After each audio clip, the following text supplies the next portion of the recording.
आइए रसिक त्रयी की चर्चा में प्रवेश करते हैं।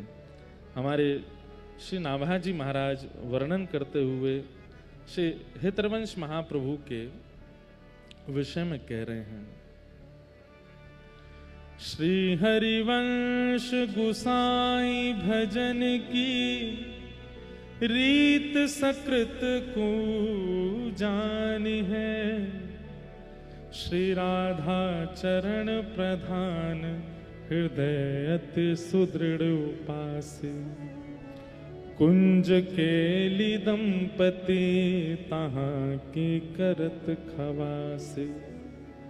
सर्वस महा प्रसाद प्रसिद्धता के अधिकारी। विधि निषेध नहीं दास अनन्य उत्कट व्रत धारे। व्यास सुवत सुवन पथ अनुसरे। सोई भले पहचानिए। श्री हरिवंश गुसाई भजन की रीत सकृत को जाने है। बहुत सावधानी से सुनिएगा। श्री नाभाजी महाप्रभु जी का चरित्र वर्णन कर रहे हैं।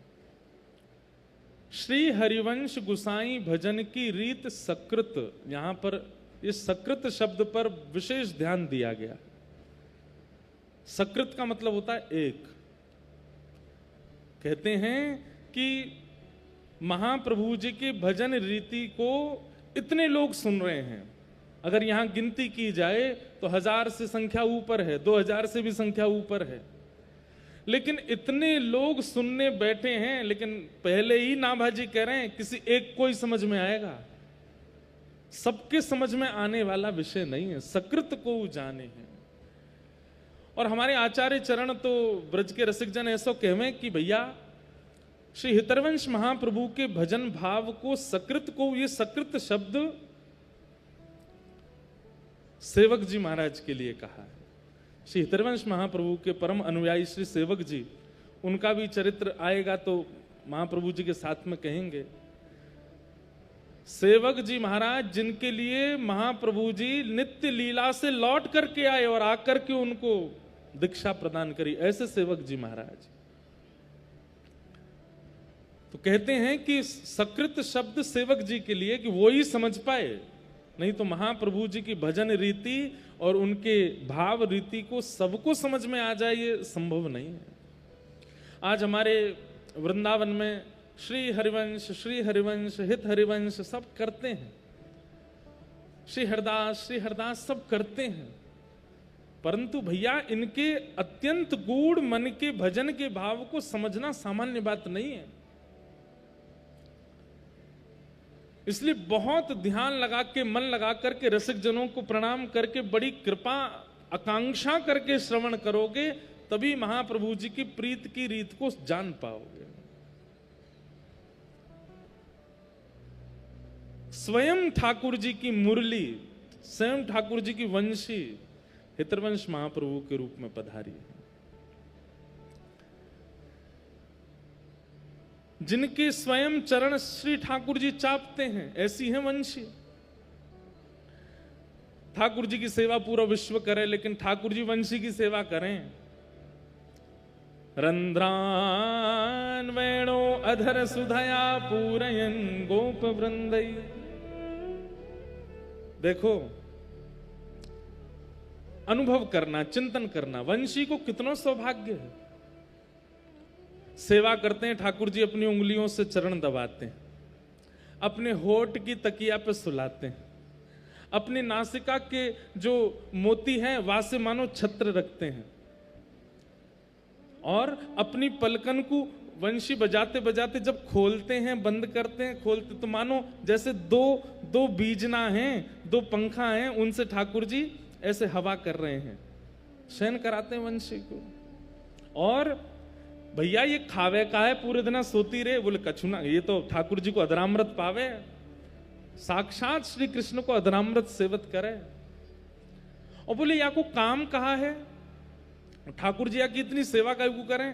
बोले ठाकुर जी कहें मैं तेरी सेवा करूंगा, मैं तो को अपनो अधरामृत पिवाऊंगो, अपनी पलकन से तेरी बीजना करूंगो, तू कहा कर। बोले जितने भी मेरे प्रेम में रत हैं सबन को खींच खींच के मेरे पास लेके आ, मेरे आश्रय में लिया।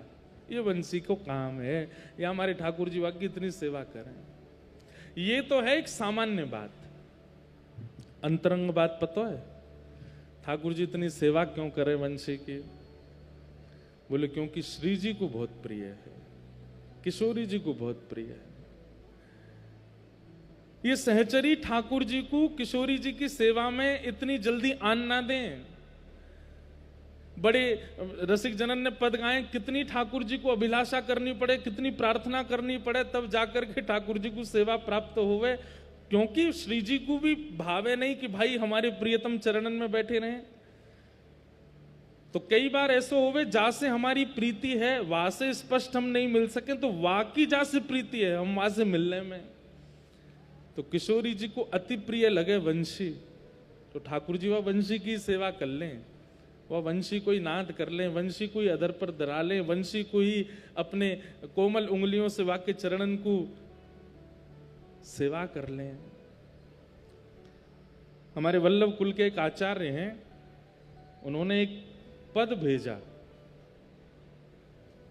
और वो पद अभी अभी मुझ को याद आई कि वो इतना सुंदर पद है, वंशी के भाव कोई पद है।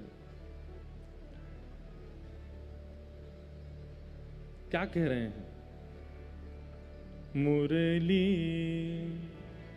हरि को नाच नचावे, मुरली हरि को नाच नचावे, एते पर ये बांस बसुरिया, एते पर ये बांस बसुरिया, एते पर ये बांस बसुरिया, एते पर ये बांस बसुरिया, नंद नंदन को भावे,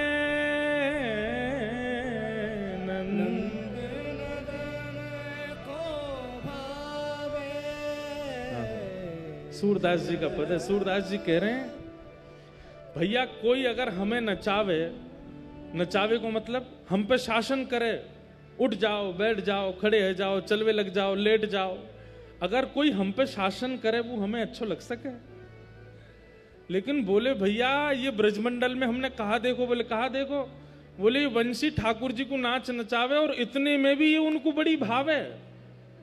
एते पर ये बांस बसुरिया, एते पर ये बांस बसुरिया, नंद नंदन को भावे, नंद नंदन को भावे, मुरली हरि को नाच नचावे, मुरली हरि को नाच नचावे। और इतना ही नहीं है, या वंशी के कारण महाराज जी कोई भारी वस्तु उठाई जाए, अभी कोई भारी ये स्पीकर धरो, यही को उठावे मैं अपने पाम भी टेढ़े कर लूंगो, कमर भी झुका लूंगो, अपने हाथ भी टेढ़े कर लूंगो। भारी वस्तु उठावे में टेढ़ो मेढ़ो होनो ये तो स्वभाव है मानव को। लेकिन हमारे ठाकुर जी ने जब गिरिराज जी धारण किया तो बिल्कुल सीधे खड़े हैं, त्रिभंगी नहीं है ठाकुर जी। श्रीनाथ जी देखो बिल्कुल सीधे खड़े हैं, दोनों पाम सीधे, कमर सीधी, मुख भी सीधो, बस ये हाथ ऐसे करके ठाकुर जी खड़े हैं। लेकिन 50 ग्राम की 100 ग्राम की वंशी को जैसे ही धारण करें सो महाराज पाम भी टेढ़े है जाए, कमर भी टेढ़ी है जाए, मुख भी टेढ़ो है जाए, मानो जैसे कितनो भार लग रहे हो। बोले भार नहीं है तो भैया टेढ़ो भारी वस्तु को उठावे में ही ना हो जाए, कई बार अत्यंत पूजनीय वस्तु आ जाए तो वहां के सामने भी टेढ़ो हो जाए, झुको जाए, ने धीमो हो जाए। टेढ़े ठाड़े रहत अधीनता के हुए, ठाड़े रहत अधीनता के हुए, सकुच न बोलत बात,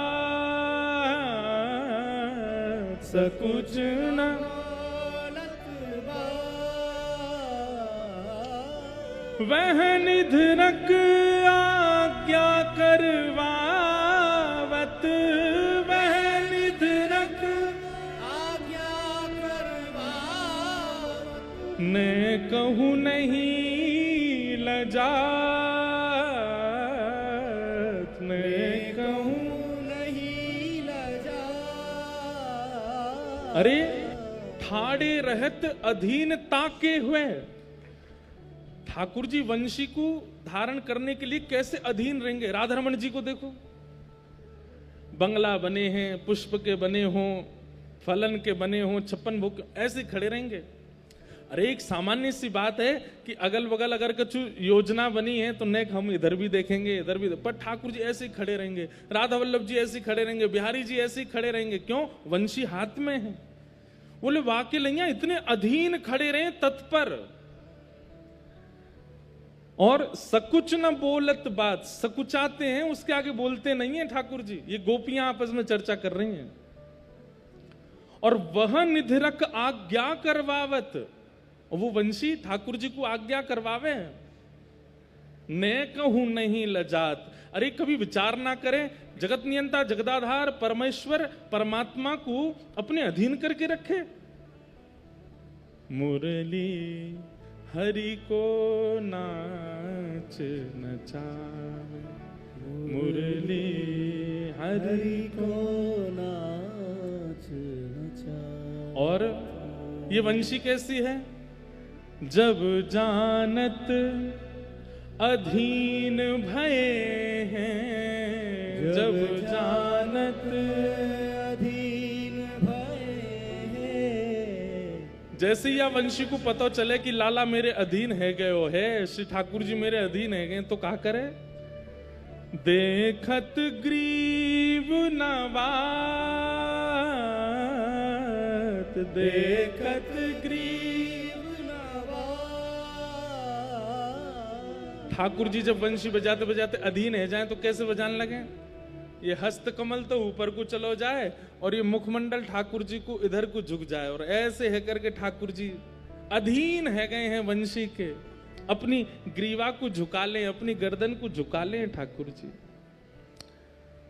पढ़त अधर चलत कर पल्लव, पढ़त अधर चलत कर पल्लव, रंध्र चरण पलटा, रंध्र चरण पलटा। और हम पैरिस करि कर अवलोकत, हम पैरिस कर कर अवलोकत, नासा पुट फरकावत, नासा सूर श्याम जब जब रीझत है, सूर श्याम जब जब रीझत है, तब तब शीश डुलात, तब तब शीश डुलात। मुरली हरि को नाच नचावे, मुरली हरि को। एक दिना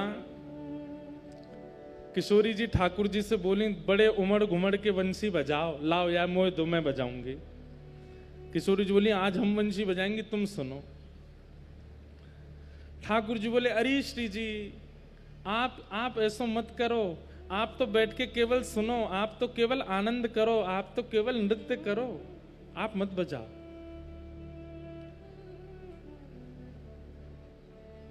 सब ललता विशाखा बोली क्यों डर रहे हो कि तुम तो बढ़िया बजा देंगी? इन्हें अंदर संकोच लग रहा है। ठाकुर जी बोले नहीं नहीं, संकोच की बात ना है, श्री जी तो भैया हम तो बढ़िया ही बजाएंगे, लेकिन हे श्यामाजू आप तो केवल सुनो, आप मत बजाओ। किशोरी जी बोली आज तो यही हट है कि हम बंसी बजाएंगे, हमें बंसी दो। ठाकुर जी बोले अरे नहीं स्वामिनी जी आप तो विराजी रहो, आप तो बस श्रवण करो। ललिता विशाखा इतने तो पहुंच गई, हाथ पांव पकड़ लिए। ठाकुर जी को दो हमें बंसी, आज श्री जी बजाएंगे। और वंशी ले जाकर के किशोरी जी को पधराते, बोले आप वंशी बजाओ। ठाकुर जी बोले देखो मेरी बात मान जाओ, जे तुम पे नहीं बजेगी। ललिता विशाखा बोली श्री जी आज बजा के दिखाई दो, जे बहुत इतना में इन्हें यूं लगे इन पे ही आवे, सबरे कला सबरे गुण इन पे ही आवे, आपने बजा के दिखाए दो। ठाकुर जी दूर हाथ जोड़ के खड़े हैं। यहाँ किशोरी जी ने जैसे ही अपने अधर पर वंशी धारण करी, अपने कोमल उंगलियों से जैसे उसके छिद्रों को आच्छादित किया, और जैसे ही प्राण पिरोए वंशी में, बजे ही नहीं। खूब फूंक मार ली, खूब स्वर दे दिए, लेकिन वंशी बजे ही नहीं। ललिता विशाखा ठाड़ी है गई ठाकुर जी के आगे, कहा टोना करके आयो जी क्यों ना बज रही? अरे मैं पहले ही मना कर रहा हूं जी ना बजेगी, इन पे क्यों नहीं बज रही है? हमारी श्यामा जी तो खूब सबरे वाद्य ने बजा ले, सबरे कोई कला ऐसी नहीं है जो हमारी किशोरी जी पर नहीं आवे। अरे महाराज जब किशोरी जी चले तो उनके नूपुरन से ध्वनि प्रकट होवे, उन ध्वनि इनको सरस्वती लिखवे बैठ जाए कि कोई संगीत के नए राग प्रकट है रहे। आपकी वंशी नहीं बजेगी उनसे, क्यों नहीं बज रही है? या के पीछे रहस्य बताओ। ठाकुर जी बोले पहले मुंह को पधराओ फिर बताऊंगा। जैसी वंशी पधराई तो ठाकुर जी बोले हे श्यामाजू आप जब वंशी नाद कर रही तो कौन को चिंतन करके बजा रही बताइयो? वंशी को स्वभाव है जब तक कोई को चिंतन करके, कोई को हृदय में धारण करके, कोई को प्रसन्न करने की भावना से या में स्वर फूकोगे तभी ये मधुर बजेगी। आप कौन को चिंतन करके बजा रहे हैं? किशोरी जी बोली अब और कौन है, आप कोई चिंतन करके बजा रहे हैं हम। बोले वही तो बात है, मेरी वंशी अनन्य है। अनन्य मतलब ना अन्य, ये एक की है। या वंशी को मैं जब भी बजाऊं तब आपको चिंतन करके बजाऊं, और मेरी वंशी को ये स्वभाव है कि किशोरी जी के चिंतन के बिना यदि या में कोई प्राण पिरोवे तो ये बजे ना है। हे श्यामाजू आप तो मेरो चिंतन कर रही हो और मेरी वंशी अनन्य है, ये कोई और के चिंतन से बजेगी नहीं। या हमारे आपको भी अगर मेरी वंशी बजानी है तो अपनों ही चिंतन करना पड़ेगा तभी बजेगी, ये नहीं तो नहीं बजेगी। मानो श्याम सुंदर कह रहे हैं देख रही हो श्री जी मैं तो अनन्य हूं ही आपको, लेकिन मेरे संग रहवे वाली वंशी, मेरो श्रृंगार, मेरो मोरपिच्छ, मेरी पाग, मेरे कुंडल, ये सब भी अनन्य हैं।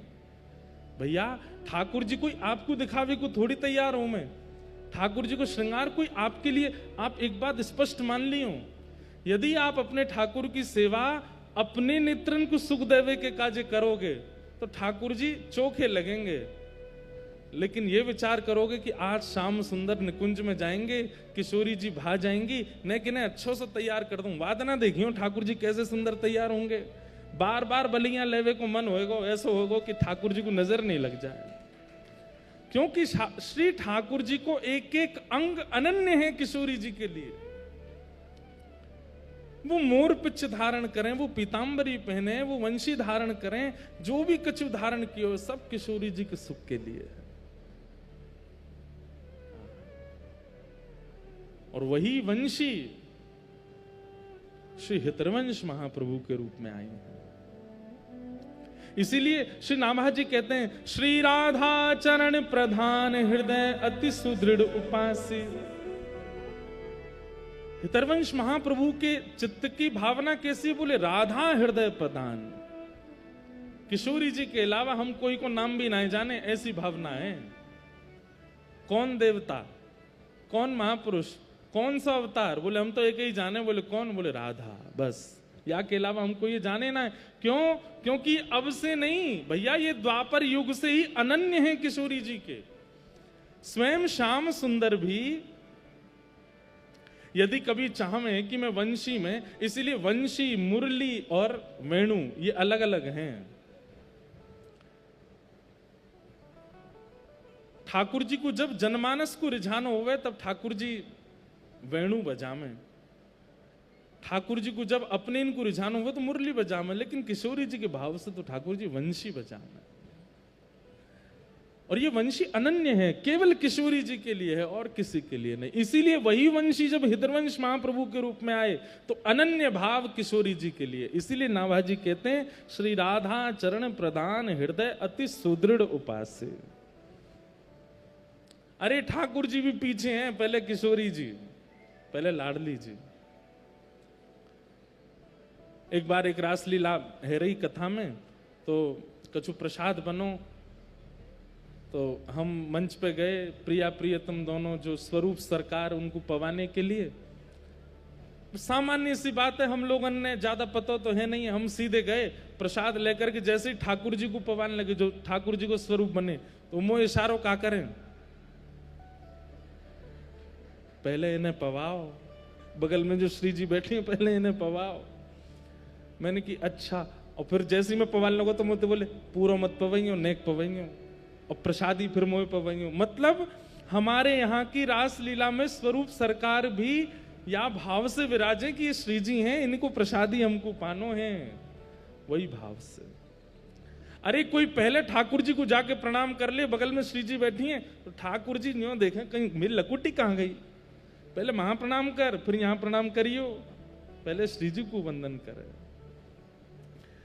तो ये सब भाव हमारे रसिक जन जब से विराजे, श्री हितरवंश महाप्रभु, स्वामी श्री हरदास जी महाराज आदि आदि, इन रसिकन के भाव से प्रधानता भई कि भैया ठाकुर जी भी हमारे जिनको पूजे उनको पहले वंदन। तो श्री राधा चरण प्रधान हृदय अति सुदृढ़ उपासना। और कैसी उपासना बोले? सुदृढ़।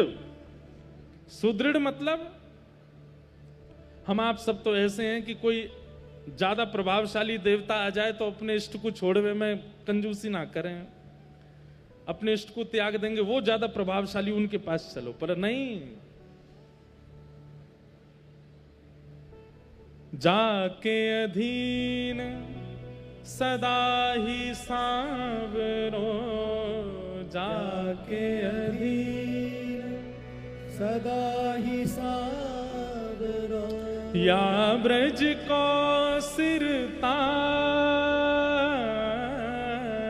या ब्रज को सिरताज, हमारे माई श्यामा जू को राज, हमारे माई श्यामा जू को राज, हमारे माई श्यामा जू को राज, हमारे माई श्यामा जू को राज। श्री विठ्ठल विपुल बिहारिन के बल, श्री विठ्ठल विपुल बिहारिन के बल, जो जलधर सोंगा,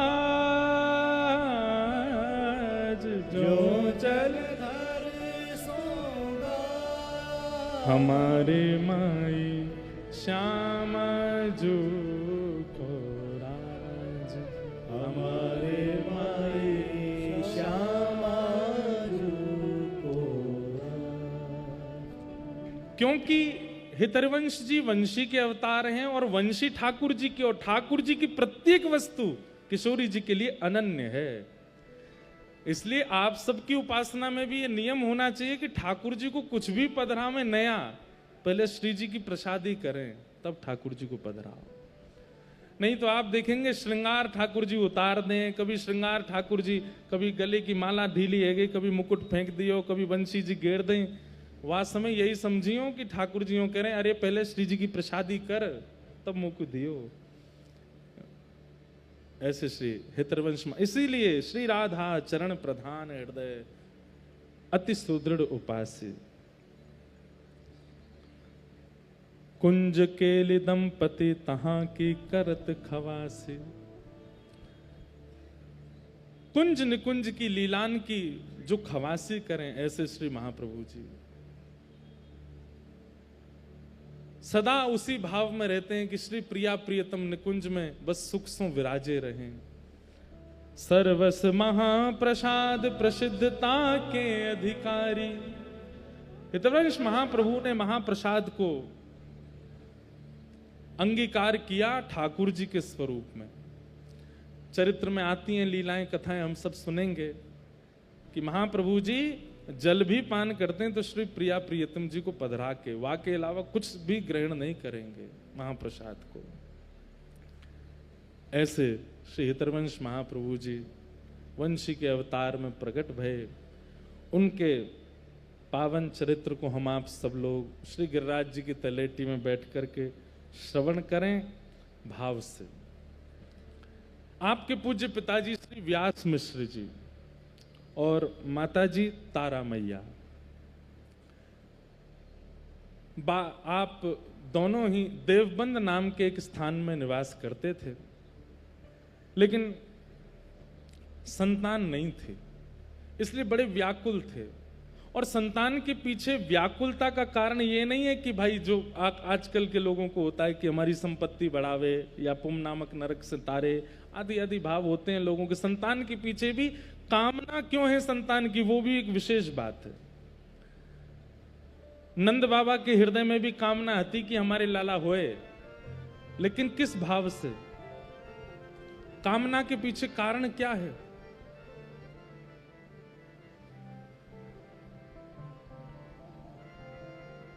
बोले गौ ब्राह्मण संत आदि इनकी सेवा ऐसा कि ऐसो एक सेवक चाहिए, पुत्र की कामना नहीं है। सेवक की कामना से पुत्र की याचना करी, ठाकुर जी आ गए। श्री व्यास मिश्र जी के चित्त में भी भावना ऐसी थी कि ऐसे बालक घर में जन्मे जासे धर्म प्रचार भक्ति प्रचार की योजना बन सके। एक दिन आपके बड़े भैया श्री नृसिंह आश्रम जी महाराज, जो कि विरक्त हो चुके थे, उनके अनेक अनुयायी थे। एक दिन वो भ्रमण करते करते देवबंद आए, तब आप अपनी पत्नी के साथ उनको प्रणाम करने गए, श्री व्यास मिश्र जी तारा मैया के साथ। इन्हीं के बड़े भैया हैं, लेकिन हमारे यहाँ नियम है कि विरक्त हो संन्यास हो जाएं तो फिर उसके बाद पूर्व संबंधों को इतना विशेष महत्व नहीं, सब समान होते हैं। नरसिंह आश्रम जी को प्रणाम करने के लिए गए तो नरसिंह आश्रम जी ने जब तारा मैया का मुख देखा तो बोले, बहू आपके मुखमंडल की भावना से तो ऐसा लगता है कि आप किसी बात से उदास हो, क्या बात है? बहुत ध्यानपूर्वक सुनिएगा। तब आपने कहा कि एक संतान की कामना है, एक पुत्र हो परिवार में। नरसिंह आश्रम जी दिव्य दृष्टि वाले थे, उन्होंने देख करके ये अनुमान लगा लिया था कि इस जन्म नहीं अगले जन्म में भी संतान की योजना तो नहीं है इनके यहाँ। उन्होंने ऐसे एक प्रवचन जैसे कर दिए कि लाली अब देखो जैसी ठाकुर जी की इच्छा है अब उसी इच्छा को ही सर्वोपरि मानो, जैसी व्यवस्था व्यवहार है उसी में ही राजी रहो। तारा मैया बोली, व्यास मिश्र जी तो शांति बैठे थे, लेकिन तारा मैया बोली तो प्रभु अगर प्रारब्ध में जो लिखा है भाग्य में जो लिखा है उसी पर चलना है तो फिर महापुरुषों के प्रणाम का क्या फल है? अब हमारे भाग्य में लिखा है कि आगे चल के हमको गिर जाना है, आगे चल के हमारा पतन हो जाना है, आगे चल के हमारे जीवन में जो भी होना है, तो फिर महापुरुषों के प्रणाम में इतना भी बल नहीं कि किसी का भाग्य परिवर्तित हो सके।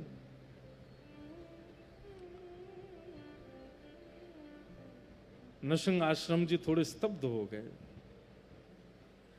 मन में विचार करने लगे कि तर्क होता तो उत्तर देता, वितर्क होता तो उत्तर देता, कुतर्क होता तो भी उत्तर देता, लेकिन तर्क वितर्क कुतर्क नहीं है। यहां तो भक्ति साधन और महापुरुषों की कृपा पर प्रश्न है। महापुरुषों को हम प्रणाम ही क्यों करें, उनके पास जाएं क्यों, हम सत्संग करें क्यों? भाई भाग्य में लिखा है उसको भोगेंगे, क्यों? इनके प्रणाम से कुछ होना तो है नहीं, इनके दर्शन से कुछ होना तो है नहीं।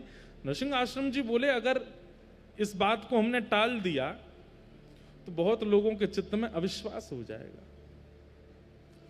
एकांत में जाकर के ठाकुर जी से प्रार्थना करी, जय जय आपके साधुओं के दर्शन पर प्रश्न उठा है, उनके ऊपर उनके प्रणाम पर प्रश्न उठा है, अब तो कृपा आपको करनी पड़ेगी।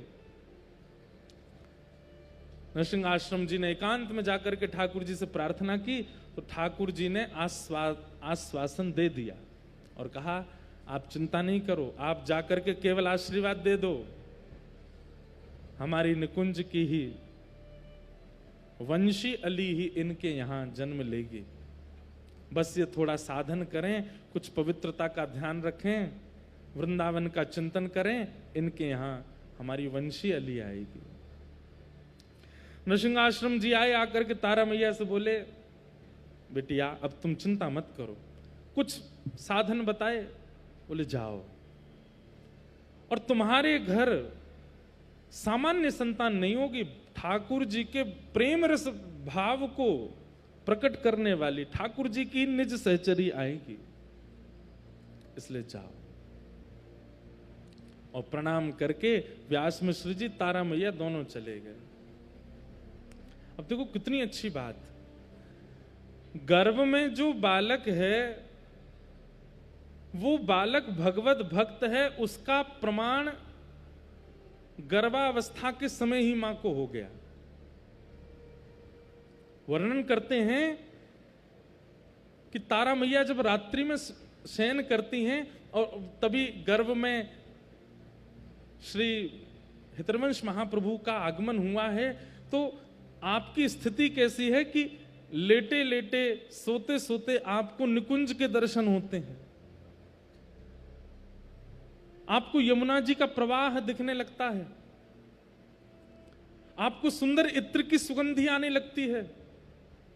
और तभी मैया हड़बड़ा के उठ जाती हैं और उठ करके तभी व्यास मिश्र जी पूछते हैं क्या हुआ, आप क्यों इतना घबरा गए? बोले पता नहीं, सघन कुंज का दर्शन हो रहा था, यमुना जी का निर्मल जल प्रवाह दिख रहा था, बड़ी सुंदर सुंदर कुंज दिख रही थी, अच्छी सी एक सुगंधी आ रही थी, कभी लगता था जैसे मानो गुलाब के पुष्प की हो, मोंगरे के पुष्प की हो। व्यास मिश्र जी बोले आपने कुछ सोचा होगा इसलिए वो चिंतन में आ गया होगा, सो जाओ। लेकिन ये तारा मैया का चिंतन नहीं है, गर्भ में आए हुए श्री हितरवंश महाप्रभु का चिंतन है, वो उनको सुनाई देता है। अब तो चलते चलते कभी नेत्र बंद हो जाते हैं, फिर से निकुंज के दर्शन होने लगते हैं, फिर से सुगंधी आने लगती है, फिर से सुंदर सुंदर वृंदावन के निकुंज वल्लरियों के दर्शन, यमुना जी का दर्शन, रज का दर्शन होने लगता है, गिरिराज जी का दर्शन होने लगता है, जबकि तारा मैया ब्रज गई नहीं है। व्यास मिश्र जी से निवेदन करती हैं कि मुझे ऐसा लगता है कि मुझे ठाकुर जी के निकुंज श्री वृंदावन का दर्शन होता है। व्यास मिश्र जी बोले हम तो कभी गए नहीं, तो वहां को दर्शन कैसे है जाए आपको? बोले पता नहीं, मुझे दिखता है ऐसा मार्ग है सुंदर, उस पर प्रिया प्रियतम के चरण चिन्ह बने हैं, जगह जगह महावर लगे हैं, कहीं ठाकुर जी के हाथ में चंदन लगा है, किसी वृक्ष को छुआ है वहां ठाकुर जी के हस्त चिन्ह है, कहीं पर वृंदा का वन है, कहीं पर सुंदर मोगरे का वन है, कहीं गुलाब का वन है, और सामने यमुना जी कलकल करती बह रही हैं। व्यास मिश्र जी बोले आपको कैसे पता कि वो वृंदावनी है? बोले पता नहीं क्यों चित्त में ऐसा भाव उत्पन्न होता है कि ये वृंदावन है।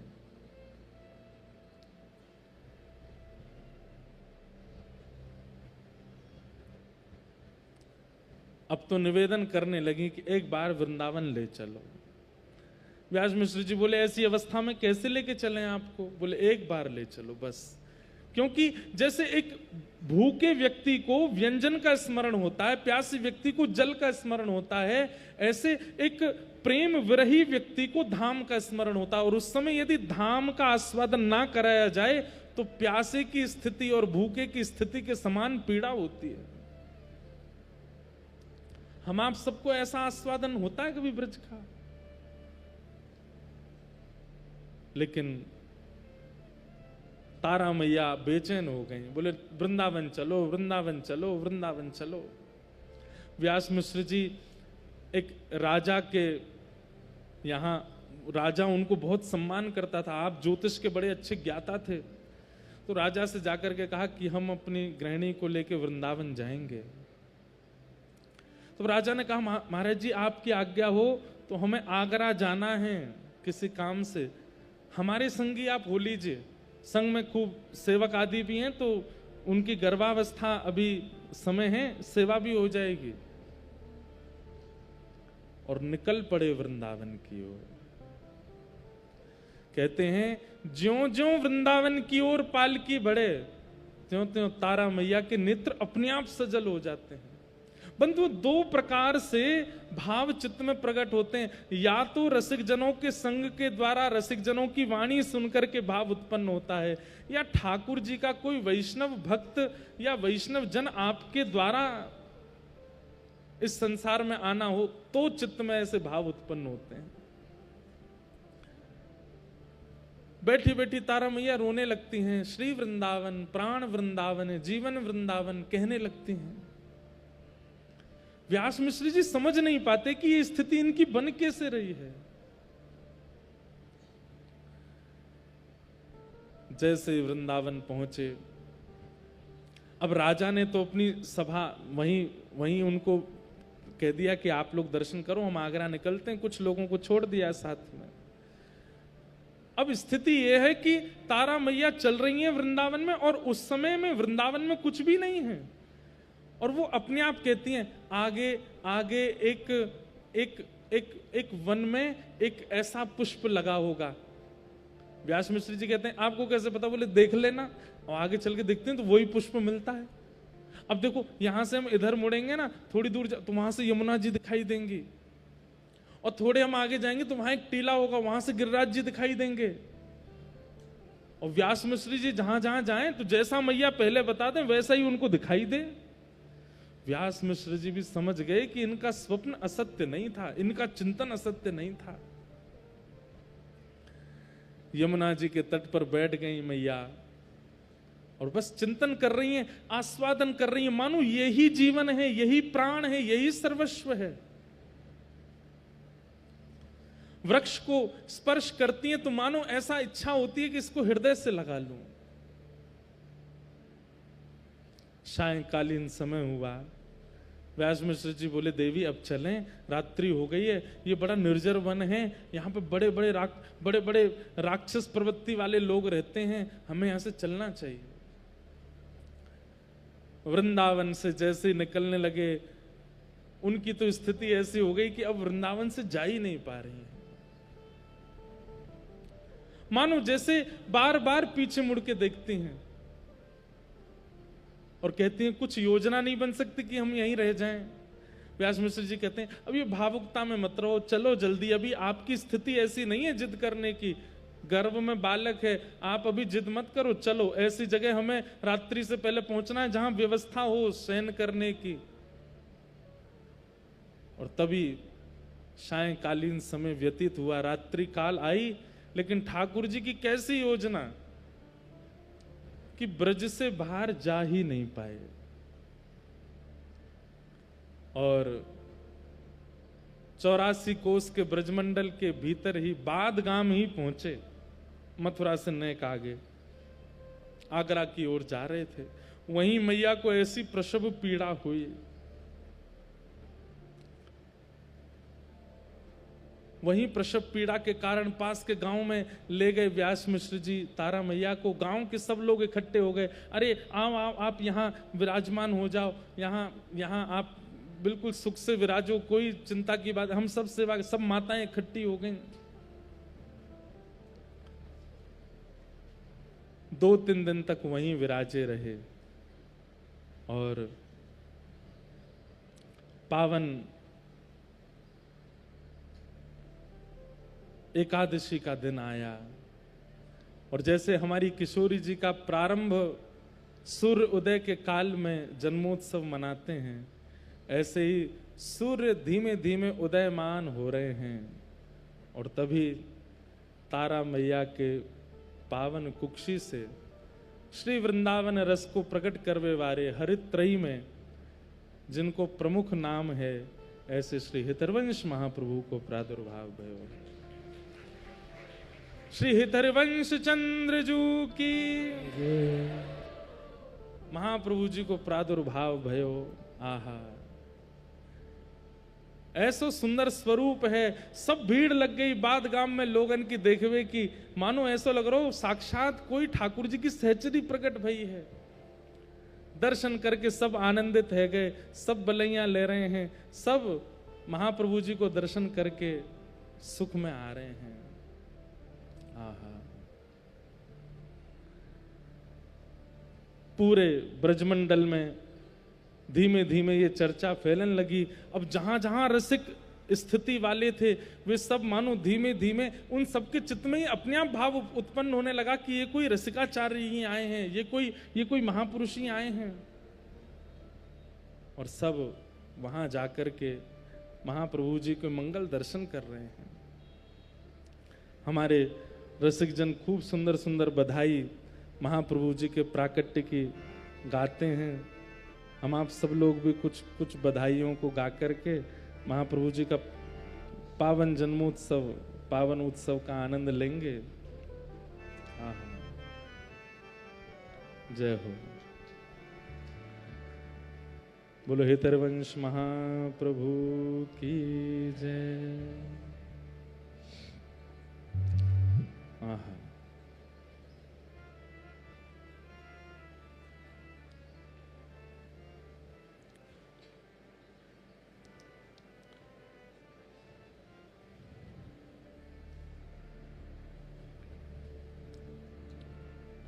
श्री राधा वल्लभ लाल की जय। आज के आनंद की महाप्रभु जी के पावन जन्मोत्सव को सब ब्रजवासी बड़े भाव से मना रहे हैं। बाबा इतने कछु पुष्प मंगाए लियो, बधाई गाएंगे तो सब में ने कछु बधाई को वितरण महाराज जी के हस्त कमल से है जाएगो। आहा, जय जय राधा वल्लभ हित हरिवंश, जय जय राधा वल्लभ हित हरिवंश, जय जय राधा वल्लभ हित हरिवंश, जय जय राधा वल्लभ हित हरिवंश, जय जय श्री वृंदावन श्रीवन चंद, जय जय श्री वृंदावन श्रीवन चंद, जय जय राधा वल्लभ प्यारो हरिवंश, जय जय राधा वल्लभ प्यारो हरिवंश, जय जय राधा वल्लभ प्यारो हरिवंश, जय जय राधा वल्लभ प्यारो हरिवंश, जय जय श्री वृंदावन श्रीवन चंद, जय जय श्री वृंदावन श्रीवन चंद, ओ जय जय श्री वृंदावन श्रीवन चंद, जय जय श्री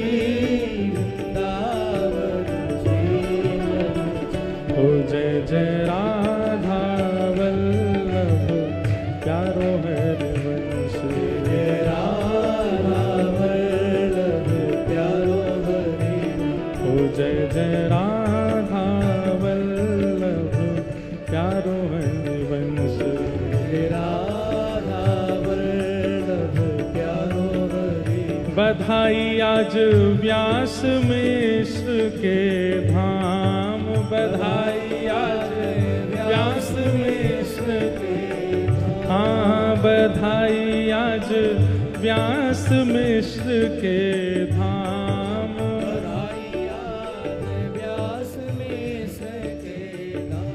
हाँ प्रगति भुव की वर्षी हो, प्रगति भुव की वर्षी, हाँ प्रगति भुव वर्षी रस हो, प्रगति भुव वर्षी रस हो। बधाई आज व्यास मिश्र के धाम, बधाई आज व्यास मिश्र के हाँ बधाई आज व्यास मिश्र के धाम, बधाई आज व्यास मिश्र के धाम। हाँ प्रगति भुव वंशी रस हो, प्रगति भुव वंशी रस, हाँ प्रगति भुव वंशी रस हो, प्रगति हाँ निभृत निकुंज रहस रस ज्ञाता, निभृत निकुंज रहस रस, निभृत निकुंज रहस रस ज्ञाता, निभृत निकुंज रहस दाता राधा नाम उद्गाता, दाता राधा हाँ दाता राधा नाम उद्गाता, ओ रसिकन के प्राण आधार, रसिकन के प्राण आधार, हाँ रसिकन के प्राण आधार, रसगन के प्राण आधार। हाँ प्रगति भुव वंशी रस की हो, प्रगति भुव वंशी रस की हो, हाँ प्रगति भुव वंशी रस की हो,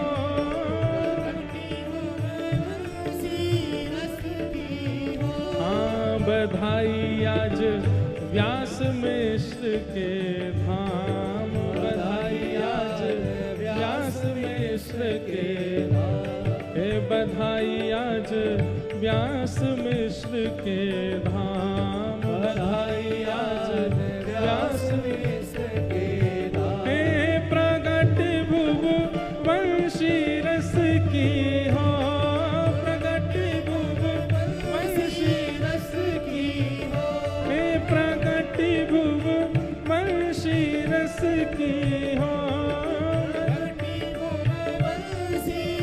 श्री राधा वल्लभ लाल की।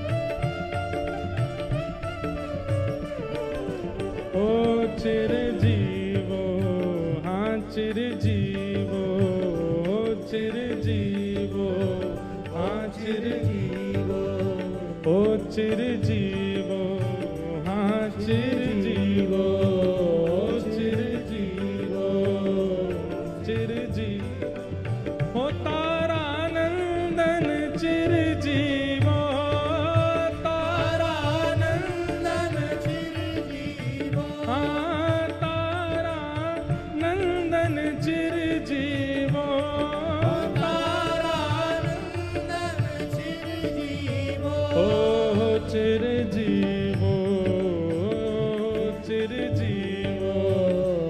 चिरजीवो चिरजीवो हो तारानंदन चिरजीवो तारानंदन चिरजीवो हे तारानंदन चिरजीवो तारानंदन चिरजीवो हित सो देत आशीष बंधु जन हित सो देत आशीष बंधु जन हित सो देत आशीष बंधु जन हित सो देत आशीष बंधु जन हित सो देत आशीष बंधु जन हित सो देत आशीष बंधु ओ चिरजीवो चिरजीवो चिरजीवो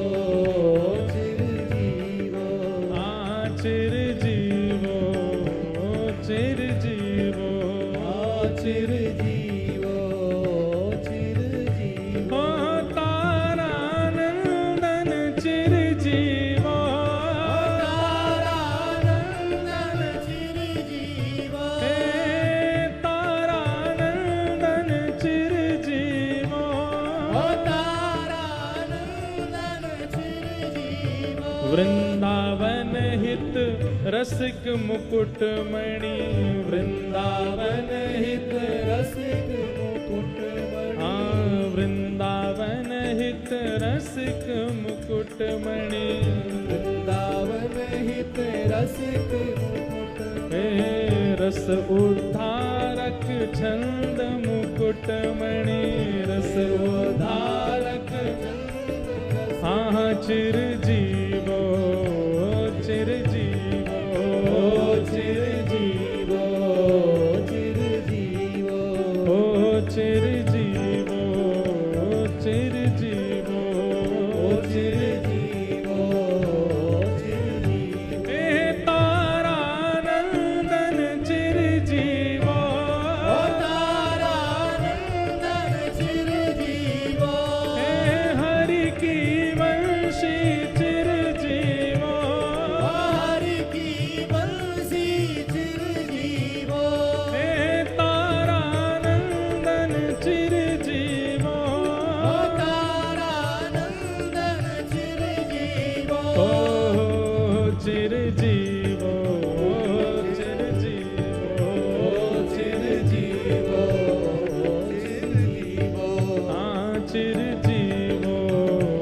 चिरजीवो चिरजीवो चिरजीवो हे तारानंदन चिरजीवो तारानंदन चिरजीवो हरि की वंशी चिरजीवो हरि की बंसी चिरजीवो हे तारानंदन चिरजीवो तारानंदन चिरजीवो हे हरि की वंशी चिरजीवो हरि की बंसी चिरजीवो बधाई है बधाई है बधाई है बधाई है वृंदावन की बधाई है की बधाई है रस केली की बधाई है रसकली की बधाई है वृंदावन को बधाई है वृंदावन जो बधाई है बधाई है बधाई है बधाई है बधाई है तारानंदन की बधाई है बधाई तारानंदन की बधाई है तारानंदन की बधाई हे बधाई है बधाई है बधाई है ओ बधाई चिरजीवो चिरजीवो चिरजीवो चिरजीवो चिरजीवो चिरजीवो चिरजीवो तारानंदन चिरजीवो तारानंदन चिरजीवो हे तारानंदन चिरजीवो तारानंदन चिरजीवो हे हरि की वंशी चिरजीवो हरि की बंसी चिरजीवो हे हरि की वंशी चिरजीवो हरि की बंसी जय जय श्री राम जय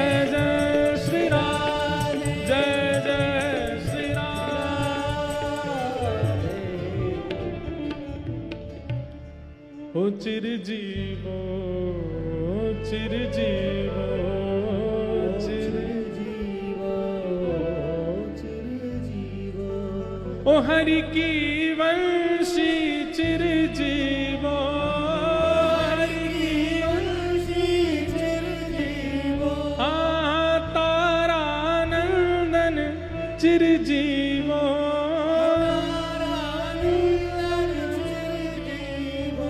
श्री हरिवंश चंद्र जू की